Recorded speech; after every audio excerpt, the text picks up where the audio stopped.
Hey there, gang. Welcome back to the Summer of Sam. I'm your host, Sam, and tonight we're heading to sunny Los Angeles circa 1967, where we will explore the mind-bending theories of Dave McGowan, conspiracy researcher and dark humorist, as presented in his book, Weird Scenes Inside the Canyon. So was the hippie dream a government experiment in tie-dye? Or was it all just a cosmic coincidence with a killer bass line? In this episode, we'll take the red pill, chase it with whiskey, and follow Alice down the rabbit hole to find out. And yes, Charlie Manson's part of this, because, of course he is. Well, let's set the scene. Laurel Canyon. Laurel Canyon in the 1960s and early 70s was the epicenter of the 60s counterculture movement and the creative heart of American rock music. This idyllic little nook in the Hollywood Hills became the womb from which many of rock's most iconic acts were birthed. But McGowan argues this wasn't just a bohemian paradise. It was a petri dish for covert government manipulation. The Byrds, Doors, Buffalo Springfield, the Monkees, Beach Boys, Turtles, Eagles, Frank Zappa, Crosby, Stills, Nash & Young, as well as singer-songwriters like Joni Mitchell and Carole King, all lived, jammed, and partied in the secluded Hollywood Hills enclave, all in the space of a couple of square miles. It was a scene dripping with free love and enough LSD to make the merry pranksters blush. But McGowan claims there was a darker side. Mysterious deaths plagued the community. Musicians, groupies, and hangers-on died young and often under suspicious circumstances. Fires, suicides, overdoses, and accidents were common. So was this just the excess of the era, or was it something more sinister? And high above it all was Lookout Mountain Air Force Station, a top-secret military facility that, according to McGowan, had cutting-edge movie production technology and deep Hollywood connections. So, we have a covert military installation in the heart of the counterculture? What a coincidence, you say? Well, maybe, but we'll get to more on that later. Here's where our story takes a musical twist. Despite the image of talented, free-spirited musicians, much of the era's iconic music wasn't recorded by the stars themselves. Instead, an elite group of session musicians, known as the Wrecking Crew, laid down the tracks for countless hits. The crew's presence on the albums of that era was so ubiquitous that Wrecking Crew drummer Hal Blaine even referred to himself as 10 of your favorite drummers. The Wrecking Crew were the secret sauce behind songs by the Byrds, the Beach Boys, the Monkees, and more. McGowan points out that many Laurel Canyon bands couldn't play their instruments well enough to record, so these pros did the heavy lifting. The result? A grassroots musical revolution that was, in reality, carefully crafted in the studio. This raises questions. Was the counterculture soundtrack as authentic as it seemed? Or was it manufactured by design or by necessity for mass consumption with the real musicians hidden behind the curtain? While Los Angeles of the 1960s was a regional player in the music scene, it was hardly a national trendsetter. And remember that most of the now iconic venues like the Whiskey didn't even open until the mid-60s. So how do you get all the beautiful people of Southern California out to brand new clubs to see mediocre musicians? Enter the original freak influencer, Vito Pellicas. Vito wasn't your average hippie. He was older, heavily mustachioed, and looked like Rasputin in tie-dye and denim. He ran a sculpture studio that morphed into a freak commune, complete with hippie chicks, orgies, LSD, and interpretive dance moves that bore a strong resemblance to a full-body seizure. Vito and his happy band of freaks became the house mascots of the Sunset Strip. Vito and his harem of hippie girls would show up at clubs like the Whiskey A Go-Go, spaz dancing around the stage while Love, the Byrds, and others played behind them. So close to the musicians of the Canyon was Vito that Frank Zappa and the Mothers of Invention featured members of his troupe in early performances. Let's talk for a moment about rock and roll's favorite golden boy, Jim Morrison, lead singer of the Doors, god of leather pants, and giver of zero fucks. Jim was the tousle-haired Lizard King poet who told us to break on through to the other side. And you know who else broke on through? His dad, Admiral George Stephen Morrison, who just happened to be the guy in charge of the U.S. fleet during the Gulf of Tonkin incident, the event that justified America's entry into the war in Vietnam. You heard me right. While Jimmy was writhing shirtless at the Whiskey A Go-Go, Daddy was helping to kickstart one of the bloodiest military campaigns of the 20th century. McGowan suggests such connections weren't random.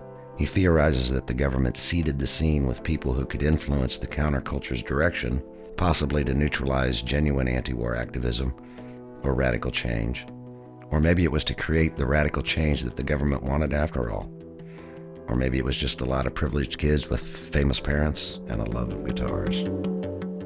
Next up on our list of suspiciously connected freaks, Frank Zappa, a man so anti-establishment he could have been sculpted from bong resin and righteous indignation. But here's a plot twist, or maybe it's a familiar pattern. Zappa's dad, Francis Zappa, worked for the United States military, specifically involved in chemical warfare. Yes, that's right, chemical warfare. Frank grew up on military bases with a childhood full of gas masks, containment drills, and probably casual domestic espionage. So naturally he ends up in Laurel Canyon, ground zero for the counterculture, leading a weird little commune of LSD-loving musicians called the Mothers of Invention. Coincidence? Or maybe he's just the world's coolest psyop. Also, fun fact, Zappa didn't do drugs, like at all. The one guy surrounded by acid heads, stone cold sober. He's like the designated driver of the psychedelic revolution. Suspicious? Nah. Let's take a quick roll call of Laurel Canyon rock stars and their conveniently well-connected families, shall we? David Crosby. His dad was Floyd Crosby, an Oscar-winning cinematographer who worked on military propaganda films. Stephen Stills spent his childhood in El Salvador, Costa Rica, and Panama. Latin American CIA hot zones? You got it. Graham Parsons, heir to a fortune tied to citrus, a CIA-friendly industry that smells like oranges and cover-ups. John Phillips of the Mamas and Papas, educated at military academies, suspected of more than a few creepy extracurricular activities.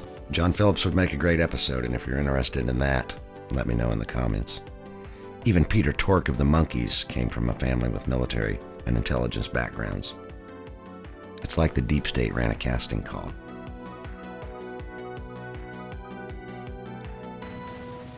Now let's talk about a guy who really made Laurel Canyon infamous. America's favorite boogeyman, Charles Manson. I have an episode about Manson's connections to the music industry, and you'll find that in the list of videos for the channel, and I would encourage you to check that one out. But let me paint you a quick picture here. It's 1967. Manson gets out of prison after almost 20 years behind bars, and suddenly, within 6 months, he's surrounded by a loyal harem of teenage runaways. He's driving stolen cars all over California with little to no consequences. He's recording music in top-tier studios with industry legends, including the Wrecking Crew. He's hanging out with Dennis Wilson of the Beach Boys, and in fact lived with him for a time, and partying in the same canyon as all the other coincidental rock stars. In fact, Charlie and the family were so close to Mama Cass that she was on the list to testify at his murder trial for the defense. So how in the hell does a semi-literate ex-con go from the prison commissary to hanging with the most influential pop culture icons in less than a year? Yeah, that's totally normal. You walk out of prison with a guitar and a dream, and the next thing you know, you're hanging with Terry Melcher and cruising Mulholland Boulevard. There's so much to the Charlie Manson story that it really deserves its own episode, if not a whole series. And if you're interested in that, let me know in the comments and I'll work on that for you. Let's be real here. The Manson family was less of a cult and more of a mobile LSD distribution network. The narrative wrapped in a veil of post-beat poetics and helter-skelter psychobabble. They lived rent-free at Spawn Ranch, which just so happened to be crawling with undercover feds, biker gangs, and washed-up stuntmen. They were linked to drug deals, and maybe even tied to the same psychedelic experimentation the CIA was running under MKUltra. But hey, there's nothing suspicious about the fact that the most notorious killer cult in U.S. history had ties to the same record producers, actors, and neighborhoods as your favorite rock bands, right? And in the midst of all this madness was Lookout Mountain Air Force Station, a top-secret film studio hidden right there in Laurel Canyon. The military and the music scene coexisted, with actors and musicians reportedly visiting the base for undisclosed reasons. Lookout Mountain had everything: sound stages, editing bays, and allegedly thousands of films, many of them classified. Think the Pentagon meets Paramount. Did they make training films? Sure. Nuclear test footage? Definitely. Psychedelic mind control reels? Who's to say? But when the biggest anti-establishment voices of a generation are all hanging out next to a secret military studio, you have to ask, was this a revolution or just a really elaborate music video sponsored by Uncle Sam? Thousands of classified projects were filmed there, so yes, while Mama Cass was California dreaming, military guys were shooting Cold War propaganda just a mile up the hill. One of the biggest themes in McGowan's book is that the entire counterculture may have been manufactured, that the explosion of free love, free drugs, and rock and roll rebellion was less a grassroots movement and more a focus group tested operation designed to neuter real political dissent. Think about it.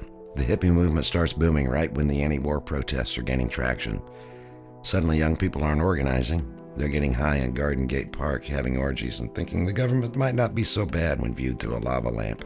McGowan argues this was by design, that LSD was being pushed not by rebels, but by state researchers, handing out acid like candy at a free clinic.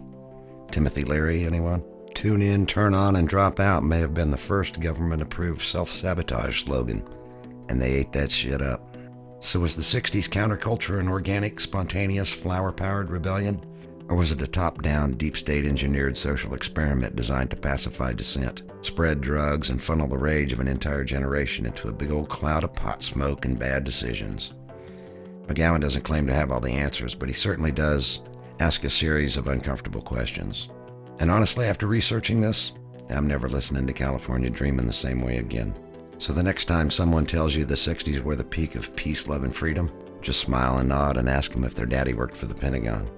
Thanks for tuning into the Summer of Sam. I'm Sam, reminding you that the revolution will be televised, and it'll probably be scored by the Pentagon.